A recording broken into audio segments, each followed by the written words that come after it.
Welcome to the Learning Reinvented podcast, brought to you by myself, Katie Godden. And James Poletyllo from The Learning Effect. There are lots of learning podcasts out there, so we wanted to do something slightly different. This week, we're taking more of a consumer stance and looking at some of the claims that are out there in the world of work, learning and beyond that maybe you need to be a little bit more cynical of and be slightly more savvy in how you review these. So Katie, this has come about from both over the last couple of years. Has been something that's really key to us as a business, but also some specific things that have happened recently where we've seen claims or things happening in our own lives that we thought maybe those aren't quite true. Yeah, definitely. I think, James, you've got one really good example of that happening to you recently, haven't you? Yeah, and it's one of those that when you look back, it's one of those claims that you should probably sort of research and look a bit more into. But I think in lots of our lives, quite often we're so busy that we take things at face value. So the example that happened to us recently is my son, who's coming up 3 now, has been in nursery for a couple of years, and we've had some concerns over the nursery over that period of time, and we've had numerous meetings and we've questioned people, and there's been lots of changes of management. But one of the things about the nursery that they've marketed themselves, it's on signs outside the nursery, it's on their website, they've got pages about it on their website, is that they claim to be something called a Montessori nursery. Now, I'm not going to bore people with what a Montessori nursery is, and I'm not going to get into the pros and cons of Montessori and whether that's a good or a bad thing. But it's one of the things we've questioned with the nursery is you've got this claim on your website, you've got this printed on your door, and it's one of the things that you use to market and get people and draw them in. But what does that actually mean that we get as different in the nursery? How are you conforming to those standards, etc.? And we've got some very, very vague answers, and we've got, oh, we're working towards it, and we've got people on training courses, etc. So lots of sort of not high quality answers. So it reached a bit of a head in the last month where a new manager has come in and basically admitted they are not a Montessori nursery. Now, this goes back to my, one of my core values about being straight and direct and not overselling what you do and not misleading people. Now, for the last 2 years, it's been fairly obvious that is not a Montessori nursery, but it's taken someone new to come in and, sort of admit and hold their hands up that this is not a Montessori nursery. So at this point, I did a bit of a research, which, again, I possibly could have done at the beginning, but that wasn't one of the key factors that made us choose the nursery. It was more around convenience and location. But, looking back, and so I looked at the term Montessori, and it's one of those that has been around 100 years. It has a certain amount of kudos, but it's an unprotected term. It's a term that can be used by anyone to market or promote what they do. And at one end, there's people who have that signed off by an organisation, they're verified, they're checked, they have people who are trained in particular ways, they work in a particular way. At the exactly same, nursery could be promoted as Montessori that does absolutely nothing but put it in their marketing materials. And this just sort of brought me back to thinking about how many of those things that are promoted and put forward in our working lives, or, even our consumer lives, are not exactly honest and genuine. And, I want to make it very clear at this point, we are not legal or advertising experts. We are just raising this as people who see a lot of stuff go on in the world of work and learning that is maybe not particularly genuine, or, in my view, particularly honest. And that really hits my value set. And it's like, how can I trust someone who thinks that's fair to market that with looking after my son? And that what raises some bigger questions about how authentic and honest our organisations are in how they approach things. I think it's a really tricky area as well, because I think when you come back to kind of like the working world and like in our industry and learning, etc., you've got kind of cliche and kind of trends that trigger these things that are then being marketed. Like we see it, especially when you think about kind of learning technology. That's probably a bit of an easier example because you've got quite a few of them where you've got things where suppliers think are really important to the end customer. So you have various different triggers. You might have things like integrations and things like that. So that might be important. But again, when you have that deeper dive down, does it actually do what you want it to do? So I think it's making sure as a customer, you're understanding definitely what you want and asking those right questions. And like you said previously, not taking it at face value, because integrations for one customer can mean something completely different to someone else. They might have perhaps integrated with one other system and that's all they can integrate with, and then using that in their marketing to say, look, we can integrate, but do they actually integrate with the systems that you want to use or something like that, you know? And I think that's where you have to be really careful when you are looking at products, not just learning tech, it could be anything as well, and making sure that you're getting what you need and not just that face value, because it is difficult to market lots of different things and get that across in marketing. So I can understand that, but again, like you found out, it's really risky to not market them properly and kind of be a bit misleading to the end consumer as well.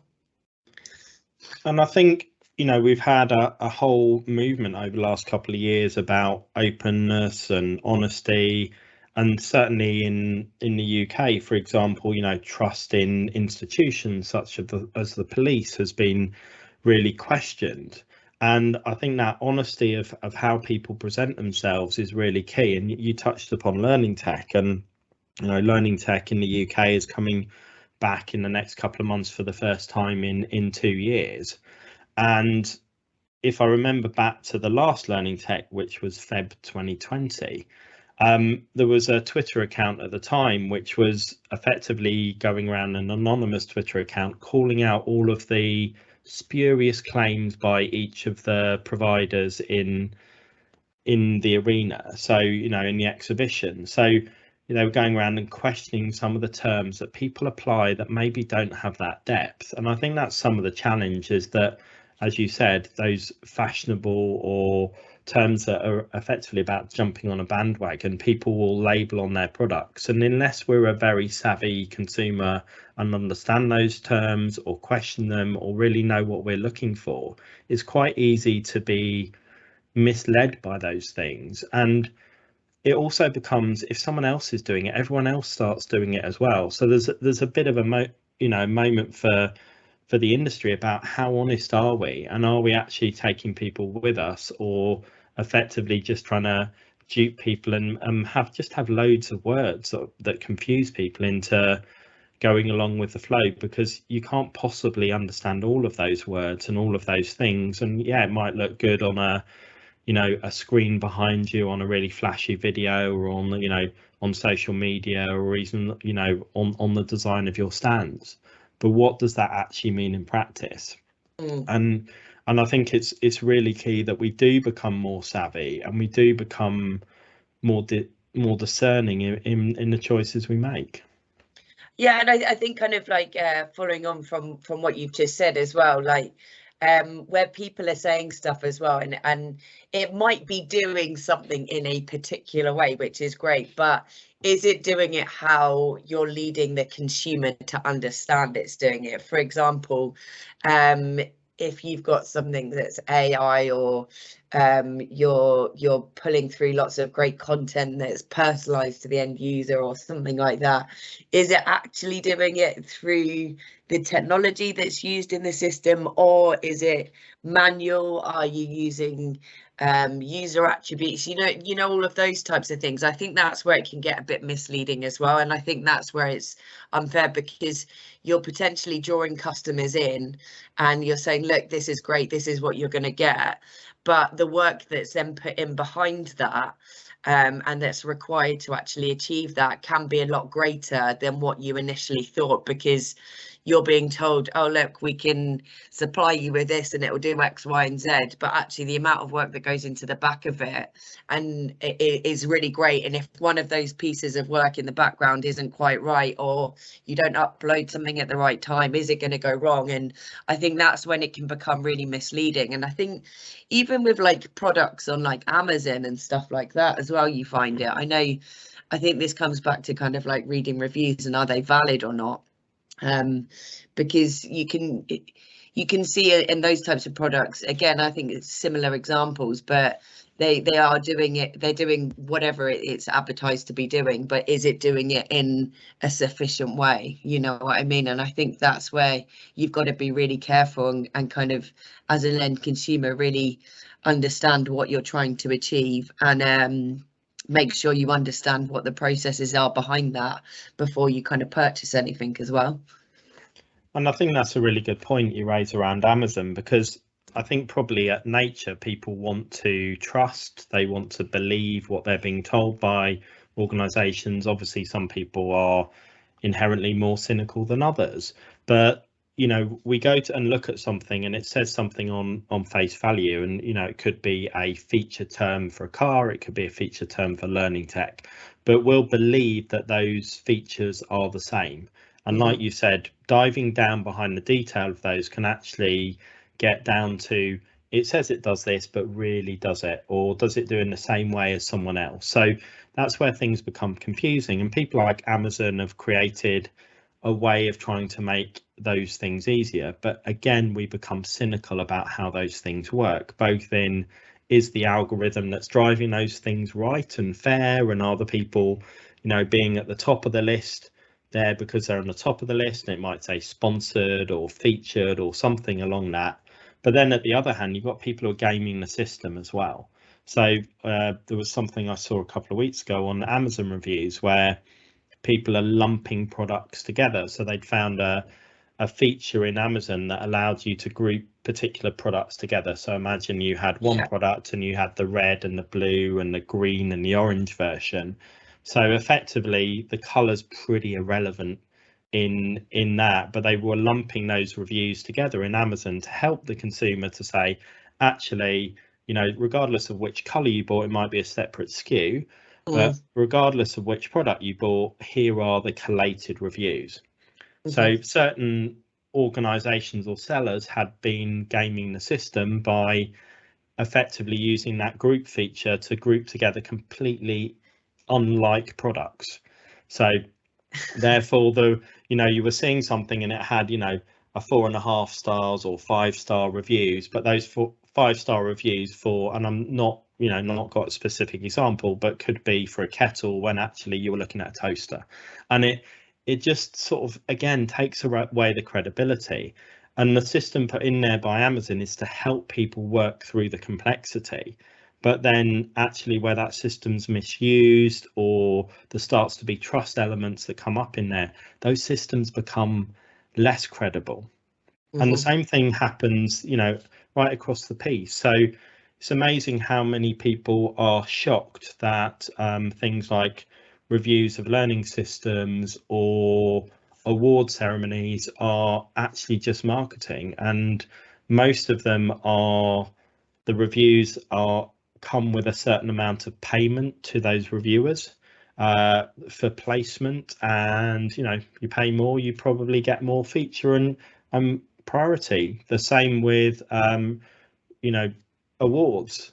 So awards, you have to, you know, often nominate yourself, pay to enter, buy tables at award ceremonies, and lo and behold, you spend a bit more money, you're probably likely to win more often. So I think people are losing trust in lots of the mechanisms as well that are meant to help us navigate difficult and complex procurement or purchasing decisions. Yeah, I think that's something that really shocked me, and I think I was quite naive before kind of setting out in the real kind of working world, that I never realized people actually paid to go to these award ceremonies. I genuinely thought people were there because they'd done these great things. It wasn't until I started working in that industry when I realized actually people are paying a lot of money to be there, and you might get suppliers supporting you on that as well. And that's where I think, and we've had emails as well to us as a company, and we're a really small company, and people have asked us to nominate ourselves, and if we do, we have to pay X amount of money. And I find that really quite shocking, because for me, being quite an honest person, I don't really want to enter an award where I've got pay for myself and then might potentially win. I don't think that that's the right way of going about it. But again, it's never really helping the end consumer. And I think that there can be things that are positives, and you can get surprises when you're looking at stuff. I bought stuff off Amazon, for example, and thought it's a bit risky, it's a bit cheap. Is it actually going to do what it says on the tin? And it works out probably better than the actual kind of leading product, I guess. But I think it all comes back to making sure that you really understand what you want as a consumer, and you're really understanding what the actual product it is, whether it's learning tech, something off Amazon, your toaster or kettle, but you're really understanding what you want out of it. And taking those things with a pinch of salt as well, and making sure that if you can test it before you're purchasing the product as well. Absolutely, and you know, that it's that whole review effect that can disproportionately push people to particular products or whatever it happens to be. And it takes me back to a good few years ago. I was on holiday and talking to a restaurant owner about the impact of TripAdvisor, and how, you know, if you got in the top 4 or 5, and this was on a small Greek island, if you got in the top 4 or 5, you would get that footfall. But to get into that and to maintain everyone else further down, it was just completely differentiating the market. It didn't mean those other ones weren't great. It just meant that people were pulled towards the same few places, which wasn't necessarily allowing the market to be as vibrant as it could be. And I think that can be the same in any industry where, you know, you get a bit of a swirl, or people are quite savvy at playing the review game or whatever else that happens to be, that you suddenly get people taking that because they think that's the best option, without, as you said earlier, being really discerning as to what's right for those. Because you know, we don't generally have time to go and look around 30 restaurants and look at them all, decide which is right for us. We'll probably go, what's the shortcut? Because we get busier and busier. And that's the challenge now, is that those tools that are trying to help us to take those shortcuts are maybe not as great as they could be, or producing always the best results for us. Yeah, I think like things like TripAdvisor, like I always find that one quite a tricky one anyway, because it's easier to review something like a restaurant or a hotel, because it is what it is. Like, the food's good, bad, but then when it comes to that, you might have different tastes.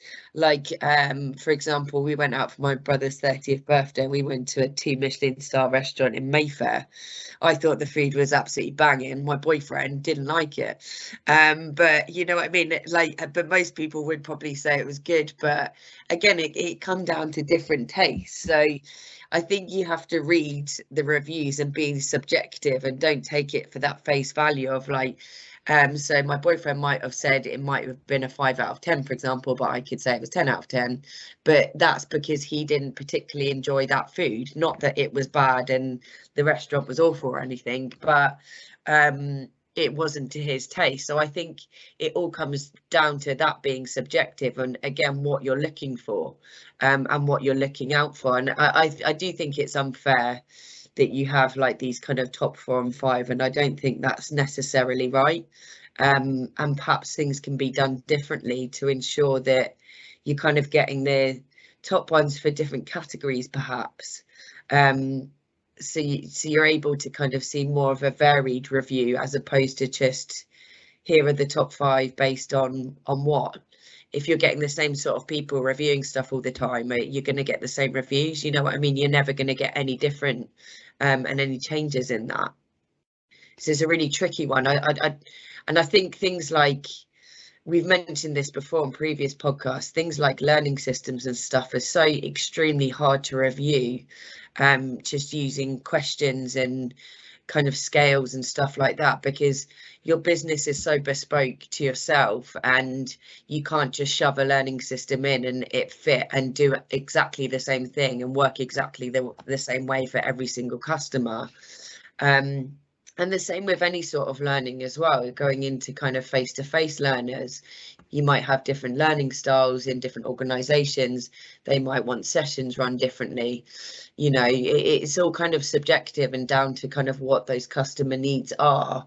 That it's really difficult to review on that. And I don't think people should necessarily take them as face value. And I never find them completely valid, because people end up kind of pushing down what's really good about stuff and like focusing.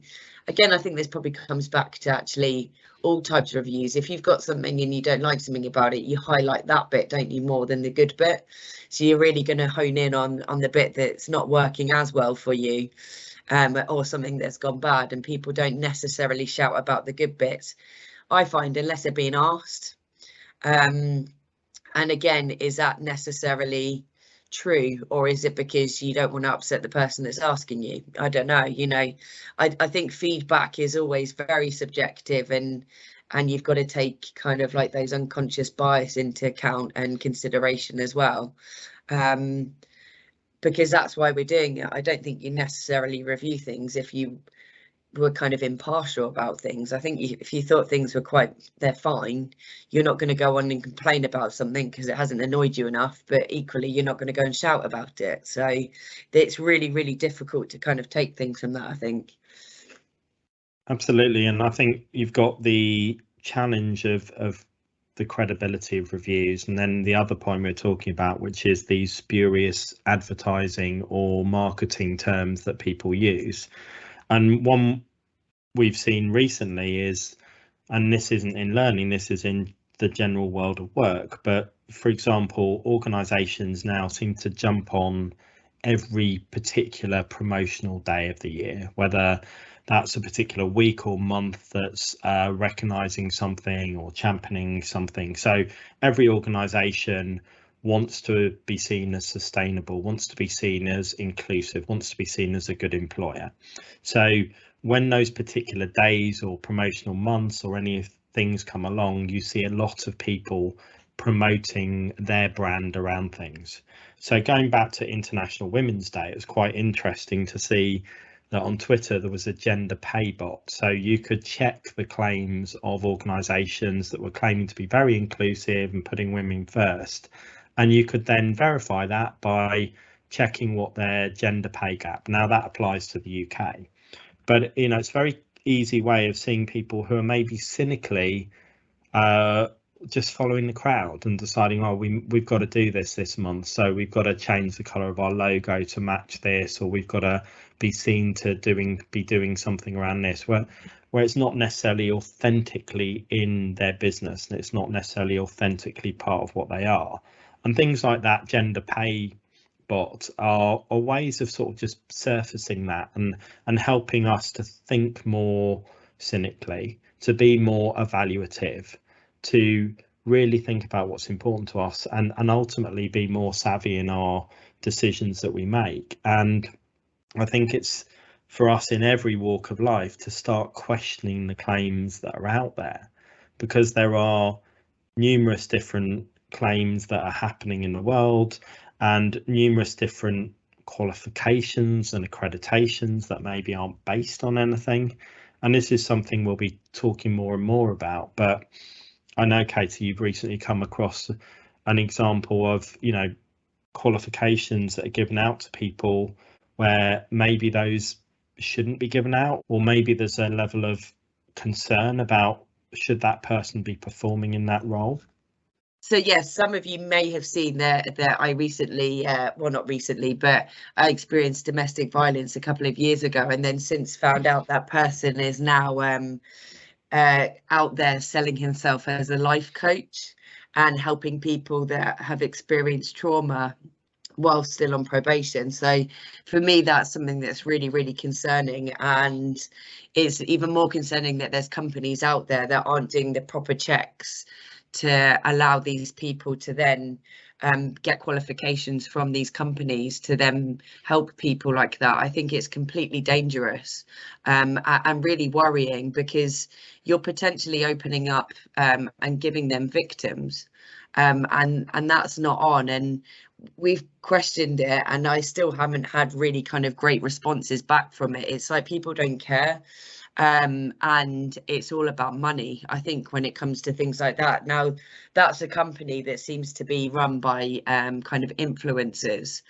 and that was something that I was going to mention today as well, because I think that's something that concerns me as well, where you've got influencers. I know you have to put, if you're getting paid for advertising and stuff like that, but still they need to understand the impact of potentially selling these products, whether it's being a life coach, if you're selling soap, whatever it is, but that people are going to purchase it. But are the companies and brands and the people behind this who they say they are? Is it justified? And I don't know, are you just kind of giving money to things that are bad? You know, I think it's such a kind of dangerous and a grey area, and it's something that's really unregulated. Like the example with my ex-boyfriend and what he's doing in regards to trauma, I think that's just completely ridiculous, and we'll look into that more. But yeah, I think there's lots of grey areas when it comes to things that are unregulated, where you need to have kind of valid qualifications, because it's at a detriment to people's health and well-being, I think.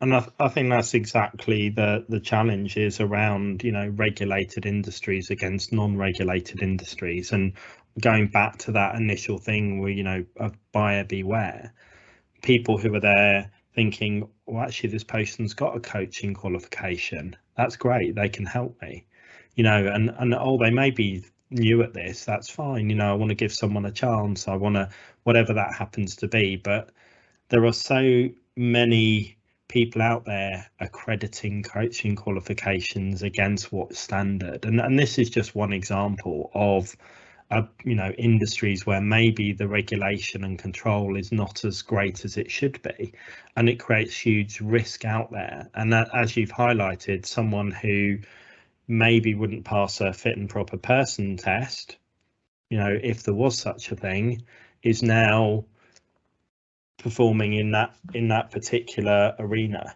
And so it should be, how do we help people to think about, if they're approaching any of these things and they're seeing marketing claims, how can they work through those? How can they really understand how verified, how valid those are, who's asserting that? Have they won an award from someone who's actually really checked that, or have they just put themselves for a few awards, paid for a bit of a qualification, and suddenly they look very, very credible on paper?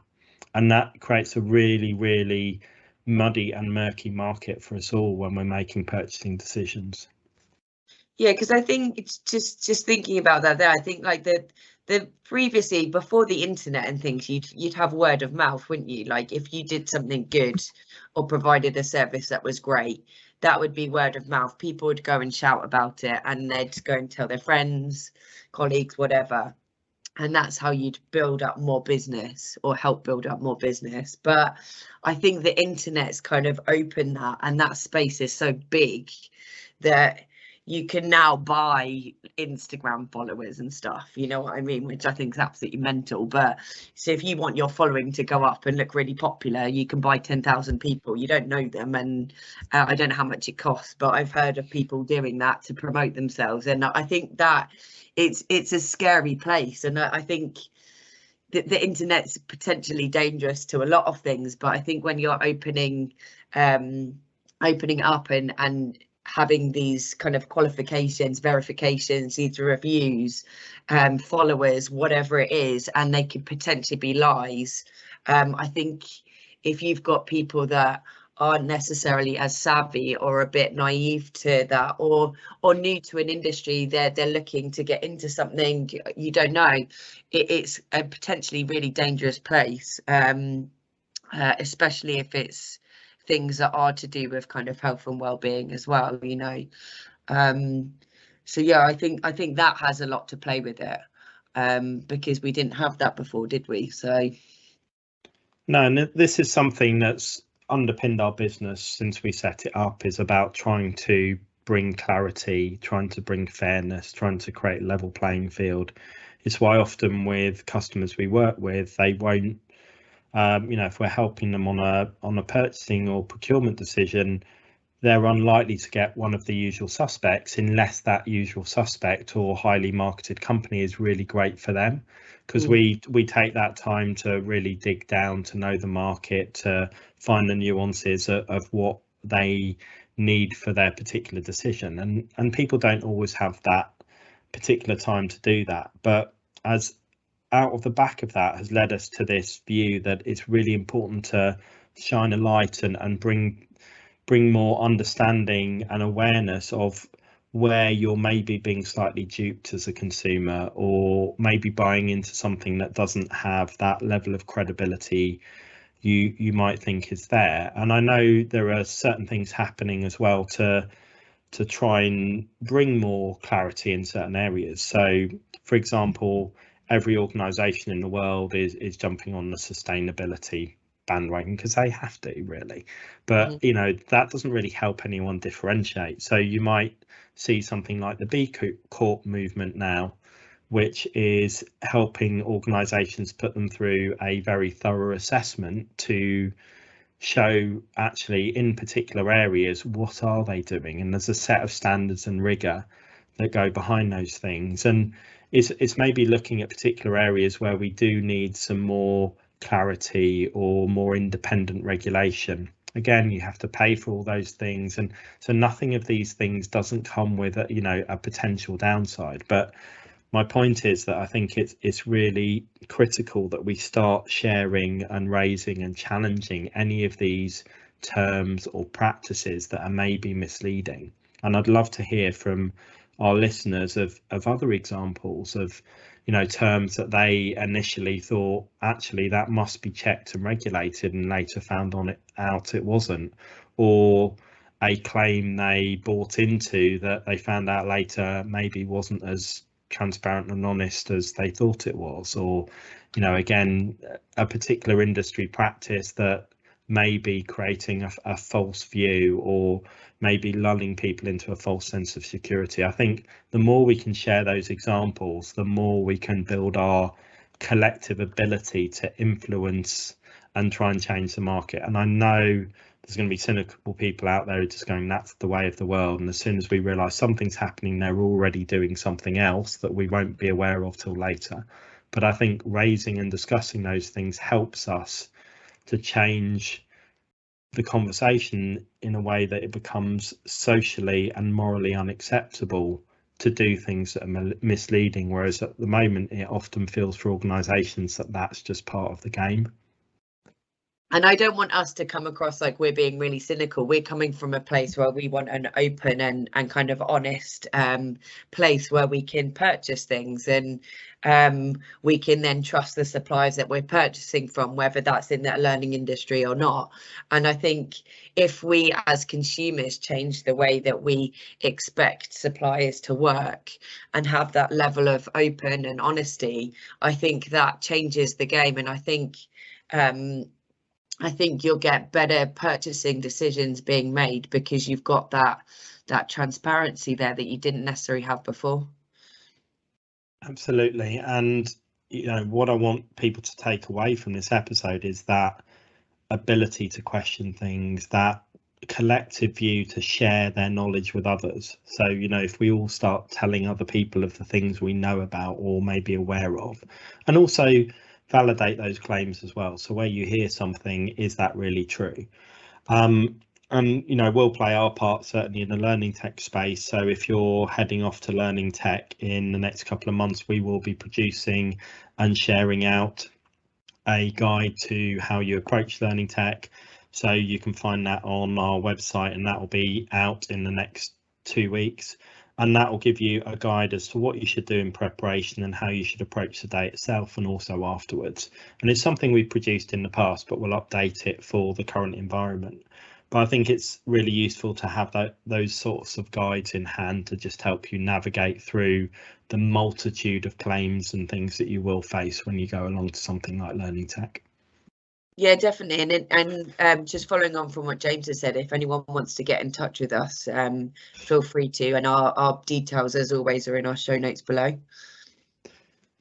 It's been great to catch up, Katie. And as we've said throughout this episode, this is something we're really passionate about and would love others to give us feedback on and to share their experiences as well.